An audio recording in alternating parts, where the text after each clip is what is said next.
Again, I want to speak not as a sort of philosophical expert, but as an enabler.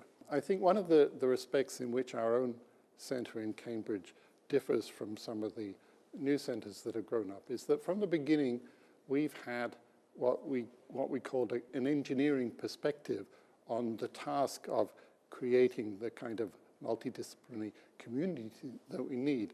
I think other institutes just tended to do the normal thing. They think, oh, here are some interesting questions. We'll set up an institute to study these questions. Of course, we were interested in doing that, but we were also interested in doing something which is one step back from that. We could see that there was this challenge of creating this community, so we were interested in thinking about what are the most effective ways of creating that community. And I think it's still true that CFI, our centre, has that sort of meta-engineering perspective to a greater extent than any of the other centres. And of course, we've been aware from the beginning the one absolutely central part of that engineering project had to be the project of ensuring that this community was a community that represented a plurality of cultural perspectives. Because it was clear that the challenges of AI were going to be global challenges.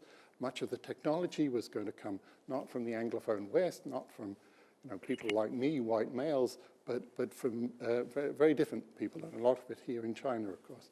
So this community that we were trying to engineer, we had to find ways of ensuring that it was a community which represented these many voices. So I think as kind of academic engineers, as I call it before, I think that we have, I mean, of course, there are many other groups who are also trying to build these conversations.